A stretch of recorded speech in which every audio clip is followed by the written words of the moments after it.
नमस्कार दोस्तों, मेरे इस YouTube चैनल में आप सबका फिर से स्वागत है। जो लोग हमसे पहली बार जुड़ रहे हैं उनको मैं अपना परिचय दे देता हूँ। मेरा नाम विपुल रावल है, पेशे से मैं एक स्क्रिप्ट राइटर हूँ। आप में से कईयों ने मेरी लिखी हुई फिल्में देखी होगी, जैसे कि इकबाल, मुंबई वाराणसी एक्सप्रेस, बत्ती गुल मीटर चालू, रुस्तम और मेरी पहली फिल्म बतौर डायरेक्टर प्रोड्यूसर यानी निर्माता निर्देशक टोनी। टोनी फिल्म की खासियत यह है दोस्तों कि टोनी फिल्म को मैंने सीधा यूट्यूब पे रिलीज किया है under a very innovative business model, pay only if you like the film. मतलब पहले आप फिल्म देखें, अगर आपको फिल्म पसंद आए तो आप आपके हिसाब से हमें कोई भी धनराशि डोनेट कर सकते हैं। आप में से बहुतों को ये आइडिया बहुत ही पसंद आया है, आप में से कई लोगों ने हमें डोनेशन भी दिया है और आप लोगों ने हमारी फिल्म को बहुत ही सराहा है। इस नई श्रृंखला में मैं आपको टोनी के कलाकारों से मिलवाना चाहता हूँ। आपको मैं बताऊंगा कि उन्होंने किस स्ट्रगल से वो लोग गुजरे हैं, किस स्ट्रगल से आज भी गुजर रहे हैं। कलाकार बहुत ऊंचे हैं, कलाकार बहुत सालों से एक्टिंग कर रहे हैं और कैसे बॉलीवुड में वो लोग in spite of all this nepotism and all that वो अपना एक मुकाम कैसे बनाते हैं। तो आज के इस वीडियो में मैं आपकी मुलाकात करवाऊंगा यशोधन राणा से, जिन्होंने टोनी फिल्म में टोनी का किरदार किया था। Welcome to the channel Yash. Thanks Yash, सबसे पहले तो ये बताओ कि आप फिल्म इंडस्ट्री में आए कैसे। उससे पहले मैं दर्शकों को बता देता हूँ कि यश का पहला ही सीरियल था ओम नमः शिवाय, जिनमें पहले उन्होंने कुछ दिनों के लिए कामदेव का रोल किया था और उसके बाद शंकर जी का रोल किया था जी। उस पहले सीरियल से ही यश ने अपना सिक्का इंडस्ट्री में जमा लिया। उसके आगे की जर्नी यश के अपनी मुंह से सुनेंगे हम। तो यश, ये बताइए कि आपको ये ओम नमः शिवाय में जो रोल मिला था वो कैसे मिला था आपको? ये एक बड़ी दिलचस्प कहानी है। एक्चुअली मैं स्कूल टाइम से अराउंड 9th में जब मैं था, तब मुझे ऐसा लगा था कि मैं एक ही चीज़ में अच्छा हूँ, जो था एक्टिंग। बाकी सब में मैं मीडियोकर था। तो बस उस टाइम ये लगा कि एक्टर बनना चाहिए। कुछ आइडिया नहीं था, कुछ पता नहीं था और ना कोई सहूलतें थी, कोई रिसोर्सेज कुछ नहीं। मेरे फादर गवर्नमेंट सर्विस में थे, तो उसी दौरान मेरे फादर की जो ट्रांसफ़र जो जॉब थी वो दिल्ली में थी। अब दिल्ली में यही था, सपने देखते रहते थे, कुछ पढ़ाई में ऐसा तीर मारा नहीं था। तो जैसा होता है पेरेंट्स सिक्योर करना चाहते हैं, तो फादर ने बोला कि भाई तुम एक ये मार्केटिंग का कोर्स कर ले। सपने बहुत थे कि एक्टर बनना है। अब ये पता था कि एक्टर बनने के लिए बॉम्बे जाना है। Correct. लेकिन बॉम्बे कैसे जाए ना, अच्छा, उसका कोई प्लान नहीं था? कोई प्लान नहीं था। मतलब ना फाइनेंशियल कोई वो था, ना कोई जान पहचान थी, कुछ भी नहीं था।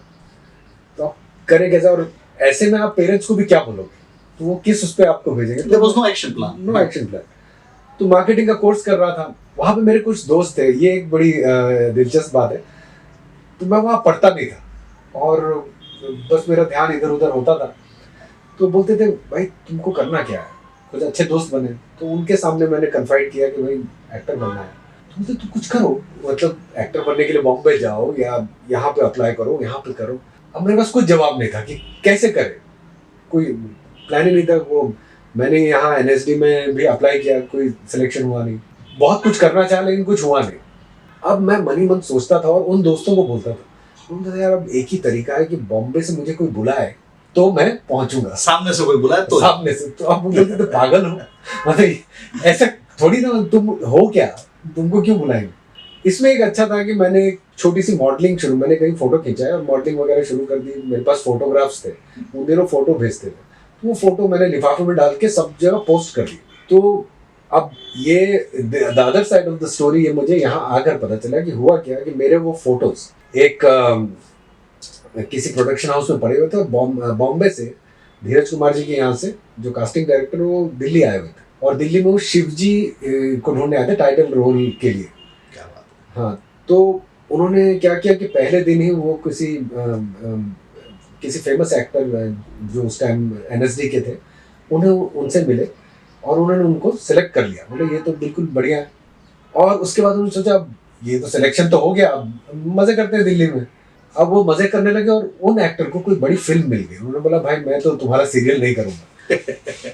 वो पैनिक होकर वो किसी तरह से एक ऐसे प्रोडक्शन हाउस में पहुंचे। उन्होंने बोला कि हमें कुछ भी 5-6 फोटोज दे दो ताकि हम बॉस को जाके दिखा सकें कि इन लोगों से हम मिले, इनका ऑडिशन लिया। तो उन्होंने बोला ये कार्टन पड़ा है, इसमें से फोटो निकाल लो। और उसमें से लकीली उन्होंने हाथ ऐसा मारा, उनका क्राइटेरिया था 6 फीट से ऊपर होना चाहिए। तो हम फोटो के पीछे उस टाइम लिख देते थे करेक्ट कि मेरी हाइट ये है, मेरा नंबर ये। तो उन्होंने ऐसे फोटो निकाला कि उन्होंने मुझे बताया, फोटो निकाला, हाइट देखी, फेस देखा, चिकना है, रख दिया।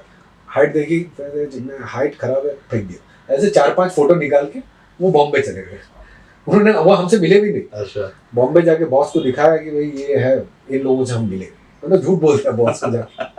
तो बोला अच्छा, उसमें से उन्होंने 2 लड़कों को उन्होंने पसंद है, उसमें से एक मैं था। क्या बात है।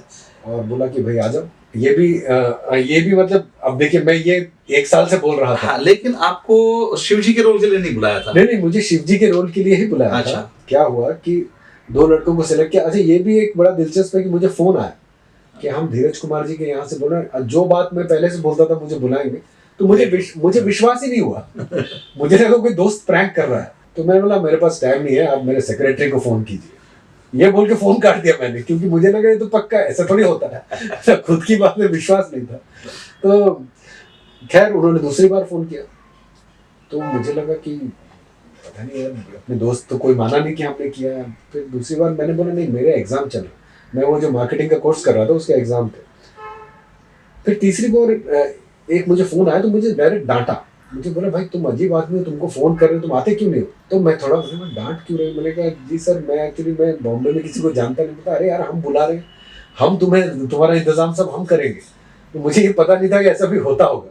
देखो, ये हमारे दर्शकों को मैं बताना चाहूंगा कि देखिए, वो जो कहावत थी ना शाहरुख की फिल्म में कि सच्चे दिल से चाहो तो कायनात भी मिल जाती है, ये एक्चुअली होता है। If you really want it और सच्चे दिल से आप चाहो ना, रास्ते अपने आप निकलते। ऑफ कोर्स ऐसा नहीं कि आप बैठे रहो, ये तो वन ऑफ केस होता है, लेकिन आप if you passionately believe in that, तो हमारा अनुभव स्पेशली फिल्म लाइन में तो बहुतों का अनुभव ये है कि होता है। हाँ, लेकिन मैं भी बैठा नहीं था। मैं वो मॉडलिंग कर रहा था। दिल्ली में मैंने एक आध सीरियल भी कर लिया था अपनी स्ट्रगल कर। राइट। तो खैर उस तरह से बॉम्बे आ गए। बॉम्बे आके वो शिव जी का टेस्ट दिया, तो उसमें पसंद तो किया लोगों ने, लेकिन बोला बहुत छोटा दिखता है, थोड़ी मैच्योरिटी चाहिए, तो वो नहीं मिला। कामदेव का रोल मिल गया। ओके, वो कामदेव का रोल कितने एपिसोड किया होगा आपने? वो मेरे ख्याल से 6-7 एपिसोड का रोल था। ओके, और फिर शिव जी का कैसे मिला?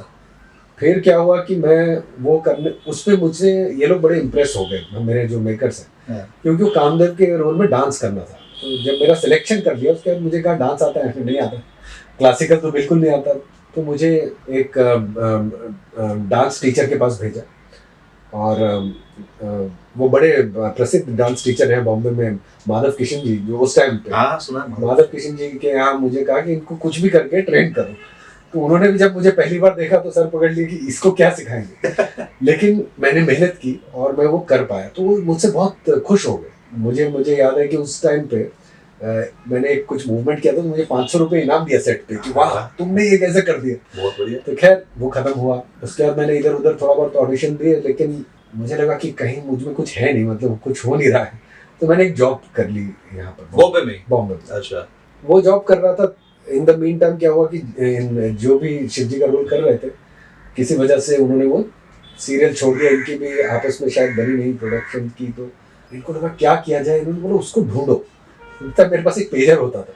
तो फिर तुम्हें वापस बॉम्बे में ढूंढने आए? हाँ, पेजर पे मैसेज आया कि भाई आप आओ। और मैं उस टाइम जॉब कर रहा था, तो मैंने सोचा होगा कुछ 3-4 एपिसोड का और आया होगा, अच्छा है, एक्स्ट्रा कमा लूंगा क्योंकि जॉब कर रहा हूँ। तो मैं मिलने गया, तो ये बड़े खुश हो गए कि उस टाइम तक मैंने वेट पुट ऑन कर लिया और मेरा चेहरा भर गया था। और उस टाइम शिव जी का जो लुक था, जैसे आजकल होता है ना चिजल्ड लुक, तो उस टाइम था कि दे वांटेड राउंड फेस। उस टाइम का लुक ये था कि we want a round face. तो अब उन्होंने मुझे देखते ही खुश हो गए, बोला अरे तुमने तो वेट पुट ऑन कर लिया, मतलब तुम कमाल कर दिया, तुम तो बहुत अच्छे दिखोगे।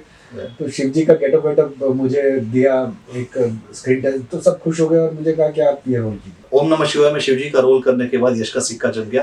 पहली सीरियल के बाद उन्होंने अपना घर खरीद लिया, गाड़ी बाड़ी आ गई, सब कुछ ठीक हो गया।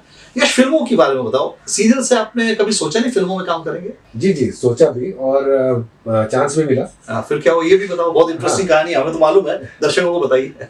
नहीं, क्या हुआ? फिल्म का नाम क्या था पहले ये बताओ। पहली जो मुझे फिल्म मिली वो थी गर्व, सलमान खान वाली, और वो मिली। और उसी के साथ साथ मुझे एक फिल्म मिल गई असंभव। राजीव राय जी, दोनों बड़े मेकर्स, और बड़ी फिल्म। तो मैं उस टाइम पे थोड़ा ईगो में भी आ गया। अच्छा। देखो ये भी होता है ना। ये भी होता है।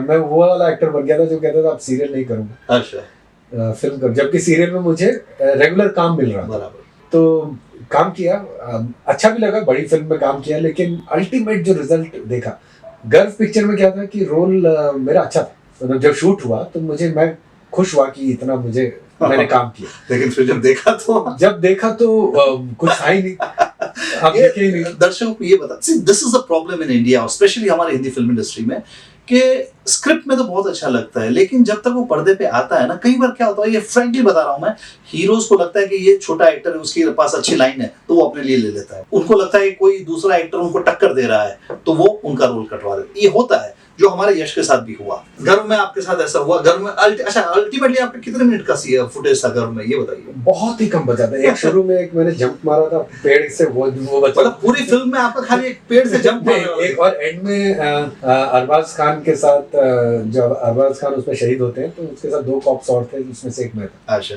उसके बाद असंभव की आप बात कर रहे थे। असंभव तो ऐसी फिल्म हो गई थी कि उसमें मुझे लोकेट करना असंभव था। तो असंभव में क्या हुआ, शूटिंग के लिए स्विट्जरलैंड गए। स्विट्जरलैंड फिल्म लाइन का ये भी एक फायदा होता है दोस्तों, कि आपको लोकेशन, एक्सोटिक लोकेशन पे जाने मिलता है। लेकिन उसमें मजा तब आता है जब कुछ काम करने में। ये भी है। खुशी तो उसमें भी बड़ी हुई कि बड़ा अच्छा, लेकिन वहां भी यही था कि वहां जाके पता लगा इतने सारे एक्टर्स हैं उसमें। कौन कौन था उसमें? उसमें अर्जुन रामपाल थे, नसीरुद्दीन शाह थे, मुकेश ऋषि थे, प्रियंका चोपड़ा थी, तो बहुत सारा वो था। अब उसमें एक्सपेक्ट भी करना कि मुझे क्या मिलेगा, नहीं, व्हाई नॉट? अगर एक्सपेक्ट तो किया था डेफिनेटली, लेकिन वो 5 दिन में सारे एक्सपेक्टेशंस खत्म हो गए। अच्छा, तो कितने दिन रहे स्विट्जरलैंड में? स्विट्जरलैंड में अराउंड 1 महीना रहे थे। अल्टीमेटली फुटेज फिल्म में कितना रोल था आपका, कुछ दिखा? पीछे दिखता हूँ, लेकिन जब मैं समझ गया था कि मेरा क्या रोल है, तो मैं उसमें भी छुप जाता था, तो दिखो ही ना। तो ये होता है। देखिए दोस्तों, फिल्मों का ये प्रॉब्लम है, हमारे फिल्म इंडस्ट्री में ये प्रॉब्लम है। तो ये तो थी आपकी फिल्मों की जर्नी। अब इस जर्नी के बाद तो आपने काफी काम किया सीरियलों में, बहुत सारे सीरियलों में काम किया। अब फिर सीरियलों से वापस आप हमारी फिल्म टोनी में कैसा है, हमें तो बताइए, दर्शकों को बता दो एक बार। ये कहानी तो एक्चुअली शुरुआत तो इसकी आप ही से करनी पड़ेगी, क्योंकि इसके क्रिएटर आपने तो पहले लिखा था। आप यहाँ से शुरू करते हैं कि आपने कैसे सोचा है इस बारे में। देखिए क्या था ना, मैं हमेशा फ्रस्ट्रेट होता था कि यार ये इतनी महंगी फिल्में बन रही है, फ्लॉप हो रही है फिल्में, खर्चा कर रहे हैं, कोई मतलब नहीं, कहानियों में दम नहीं है। तो मैं सबको ये ज्ञान देता था कि यार अच्छी फिल्म बनाने के लिए पैसों की जरूरत नहीं पड़ती, आपको सिर्फ अच्छी कहानी चाहिए, अच्छे एक्टर्स चाहिए और अच्छे टेक्नीशियन चाहिए। फिर एक दिन सोचा कि यार मैं सबको ज्ञान बांट रहा हूँ, क्यों ना मैं ये जो बोल रहा हूँ वो करके दिखाऊं। उन दिनों मैंने रुस्तम साइन की थी, कुछ पैसे आए थे, तो मैंने वो पैसे ये फिल्म बनाने में लगा दिया। स्क्रिप्ट लिख ली मैंने। मुझे एक ऐसी स्क्रिप्ट लिखनी थी जिसमें कोई स्किन शो ना हो, जिसमें कोई आइटम नंबर ना हो, जिसमें कोई गाने ना हो। I was very clear about it कि ये सब चीजों की जरूरत ही नहीं है, एक अच्छी कहानी पब्लिक को दिखानी है। मैंने स्क्रिप्ट लिख ली, कास्टिंग शुरू कर दी। दीघे का जो रोल था वो सबसे, अक्षय वर्मा जो दीघे का रोल करते हैं ना, वो मतलब इसमें एक्चुअली मुझे जहां तक याद है सबसे एंड में मेरी कास्टिंग हुई थी। इनफैक्ट तुमसे पहले एक और बंदा कास्ट हो गया था टोनी के रोल में। अच्छा, पहले ये बताइए कि कैसे यहाँ तक कैसे पहुंचे। हाँ, तो सबसे क्या था ना, जब मैं असिस्टेंट डायरेक्टर था 20 साल पहले, तो अक्षय वर्मा जो दीघे बने, वो वहाँ छोटे मोटे, मतलब वो भी स्ट्रगल करते थे। आज तो अक्षय वर्मा ने अपना एक नाम कर लिया इंडस्ट्री में, तब स्ट्रगल करते, तो तब हमारी दोस्ती हो गई थी। 20 साल पहले की बात कर रहा हूँ मैं असिस्टेंट डायरेक्टर था मंजुल सिन्हा जी का, अक्षय छोटे मोटे रोल करता था हमारे सीरियल में। तो मैंने उसको बोला था कि यार जिस दिन मैं फिल्म बनाऊंगा ना, तेरे को कास्ट करूंगा। क्या बात। हाँ, उसको मैंने बोला था। तो जब स्क्रिप्ट लिखी तो मैंने कहा दीघे का रोल तो हम अक्षय से ही करवाएंगे। अक्षय के मैं टच में था, उसको बुला लिया, उसकी कास्टिंग हो गई। जब प्रॉमिस रखा। हाँ, अरे बोल दिया तो करना पड़ता है भाई, है ना? सही। तो अक्षय को मैंने कास्ट कर दिया। फिर मैंने कहा यार तो तुम इंडस्ट्री के पुराने दोस्त हो, थोड़ा मुझे सजेस्ट करो, है ना? 2 लोगों का बहुत बड़ा योगदान है, एक तो अक्षय का और एक निशित चंद्रा का। निशित चंद्रा हमारे उसमें एसोसिएट डायरेक्टर थे, लेकिन उनका बहुत बड़ा योगदान है क्योंकि उन्होंने, वो भी इंडस्ट्री में एक्सपीरियंस थे, कैमरा एंगल्स का मुझसे ज्यादा उनको नॉलेज वगैरह। मैंने तो स्क्रिप्ट तो लिख दी, लेकिन as a first time director बहुत लोगों का, see it's film making is a team work, एक आदमी से नहीं हो पाता। कमिंग टू अक्षय वर्मा, तो कास्टिंग में मैंने कहा यार मिलवाओ यार, तो किसी, उन्होंने मुझे 2-3 लोगों से मिलवाया। जो कबीर का अपना क्या नाम था, कार्तिक का रोल था, कार्तिक कबीर, उससे मिलवाया, 2-3 लोगों से मिलवाया। निशित ने भी काफी कास्टिंग की। मैंने टोनी के रोल के लिए एक बंदे को कास्ट कर लिया था, लेकिन वो होता है ना कास्टिंग के बाद एक इंस्टिंक्ट बोलता है कि यार नहीं यार कर तो लिया है, लेकिन मजा नहीं आ रहा है। उस बंदे के साथ मैंने 2 दिन शूटिंग भी कर ली। अच्छा। हाँ, फिर लेकिन शूटिंग कर ली मैंने। ये आपने बताया नहीं, कौन सा सीन किया था? वही जो तुम्हारा इंट्रोडक्शन सीन था। अच्छा।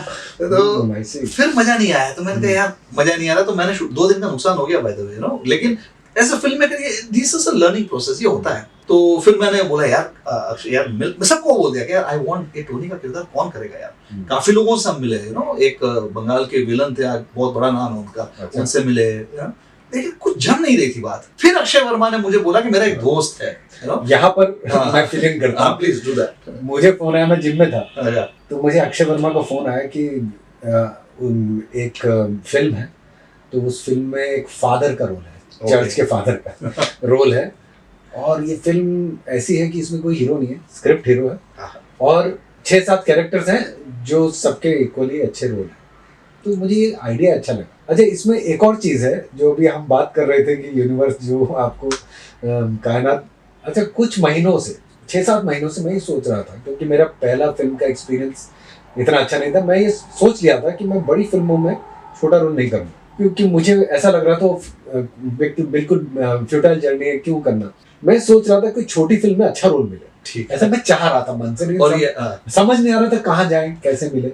और ये अक्षय ने कहा तो मैंने बोला अरे ये तो मैं सोच रहा हूँ 6-7 महीने से, तो लेट्स सी। तो मैंने बोला हाँ, मैंने फटाफट अक्षय को फोटो भेजे, और वो जिम में ही था, और आपका मेरे ख्याल से 5-10 मिनट में फोन आ गया।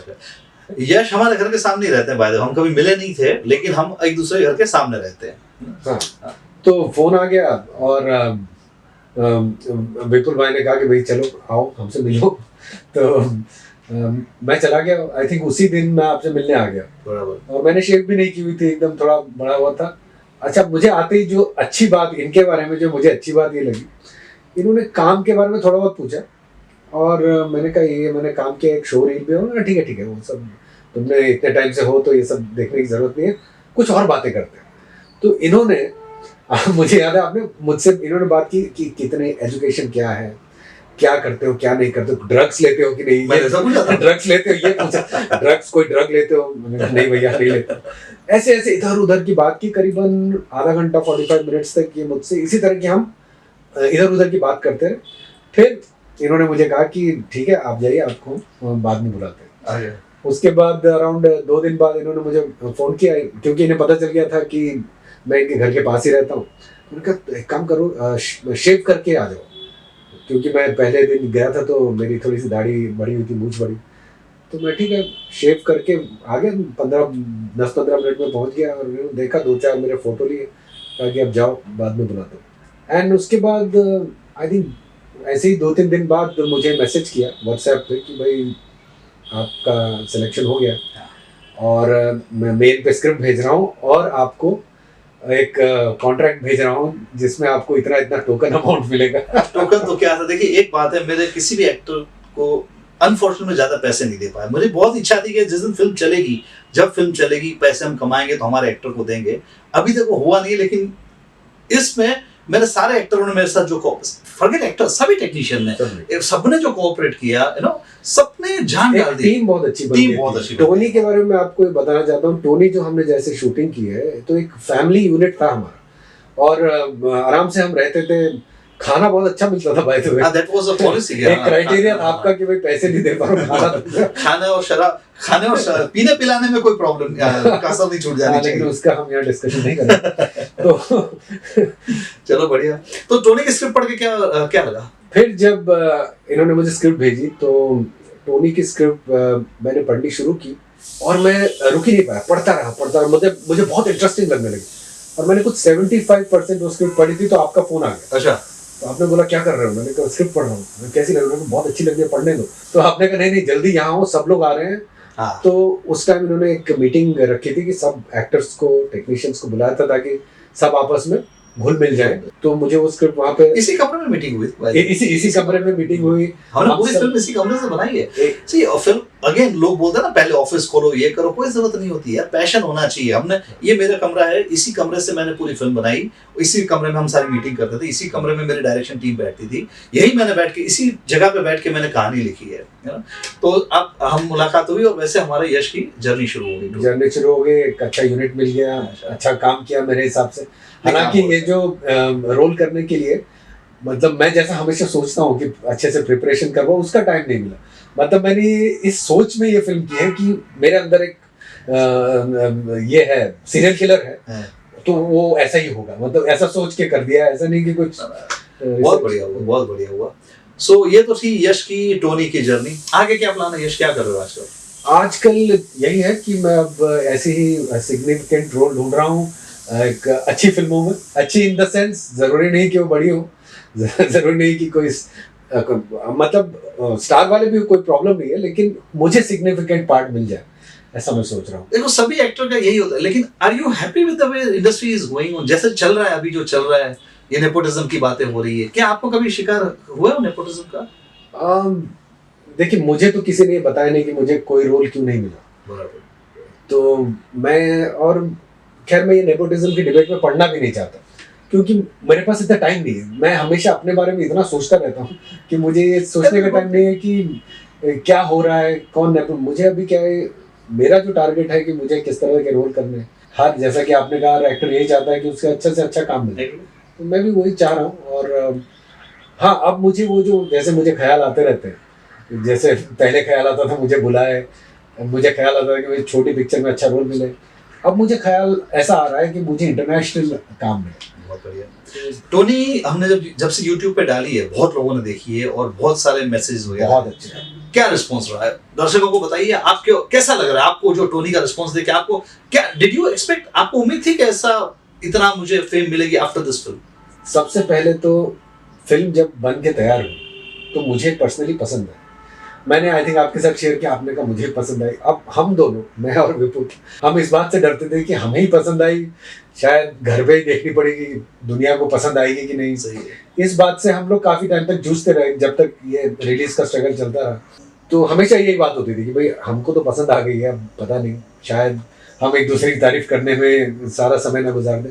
लेकिन जब ये पिक्चर लोगों के सामने आई, जिस भी तरीके से लोगों ने इसको देखा, तो मेरे ख्याल से 95% लोगों ने इसको पसंद किया। More than 95%। People have loved it. 95% लोग इसको पसंद कर रहे हैं। और खैर, जैसे होता है कि अपने दोस्तों, अपने घर वालों की बात हम नहीं माने, क्योंकि उन्हें तो पसंद आई, तो हम सोचते हैं क्या पता है किसी ढंग से हमारे तरफ बायस हो रहा है। लेकिन जब दूसरे कोई, हमें तो पाकिस्तान से, बांग्लादेश से, अफ्रीका, अमेरिका से, कहाँ से लोग बोल रहे हैं कि फिल्म हमें बहुत अच्छी लगी, फिल्म ऐसी ही होनी चाहिए। और एक अच्छी बात है कि आपने इसमें कोई अननेसेसरी गाना, जरूरत ही नहीं, unnecessary skin show, unnecessary action, unnecessary background music, कुछ भी अननेसेसरी नहीं है। पिक्चर में की जो सबसे, जो मुझे अच्छा जो रिस्पांस मिलता है, लोग कहते हैं कि एक बार देखने बैठो तो उठ नहीं सकते। This is a very good thing. Thank you. लिखती गुड। तो अभी यश, हमारा ये जो बिजनेस मॉडल है ना, काफी पॉपुलर हो गया, पे only if you like the film. काफी लोगों ने डोनेशन दिया और बहुत अच्छा है, बहुत इनोवेटिव मॉडल कि भाई हम कहाँ बोल रहे हैं कि आप एडवांस में टिकट कटाओ, हम बोल रहे हैं YouTube पे मुफ्त में फिल्म देखो, पसंद आए तो हमें 20 रुपए, 50 रुपए, 100 रुपए, कोई भी धनराशि हमें डोनेट कर दीजिए, कुछ भी दे देना। इनफैक्ट हमें किसी ने 4 रुपए भी दिए और हम उनके शुक्रगुजार हैं। यस, लोएस्ट मेरे को डोनेशन मिला है 2 रुपए, which I am very happy actually, और आई एम वेरी ग्रेटफुल कि भाई कोई तो है जो हमारी फिल्म को पसंद करके हमें लिंक पे जाके वो मेहनत करके हमें पैसे दे रहा है। सो दोस्तों, ये थी टोनी की कहानी, और इसके जरिए मैं आपको ये भी बताना चाहता हूँ, जो लोग पहली बार जुड़े हैं, जो नहीं जानते, टोनी को मैंने OTT प्लेटफॉर्म्स पे इसलिए नहीं दिया क्योंकि उनको कौड़ियों के भाव में मेरी फिल्म चाहिए थी, इन परपेचुइटी, मतलब आजीवन के लिए उनको मेरे राइट्स चाहिए थे, मुझे मंजूर नहीं था। हमने रिलीज की, हमें रिलीज में बहुत तकलीफ आई, उसका मैंने वीडियो अलग से बनाया है, आप जरूर देखिएगा। टोनी के साथ हम दूसरी फिल्म बना रहे हैं under this business model only, pay only if you like the film. आपको फिल्म पसंद आए तो आप उसको पैसा दीजिए, पसंद नहीं आए तो कोई बात नहीं, आप उस पर कोई भी समीक्षा कर सकते हो, आपको अच्छा लगे तो आप बता सकते हो, अच्छा नहीं लगे तो नहीं, जो भी आप बता सकते हो। And once again thank you all for your patience and watching our interview. हो सकता है अगले एपिसोड में हम आपको हमारे दूसरे एक्टर से मिलवाए, मनोज चंदीला जिन्होंने विलास मोटे का रोल किया था, अक्षय वर्मा जिन्होंने इंस्पेक्टर दीघे का रोल किया था, इनसे मिलवाएंगे हम आपको। बाकी के अन्य कलाकारों से भी आपसे मिलवाएंगे। इजाजत चाहूंगा दोस्तों, thank you very much and till we meet again.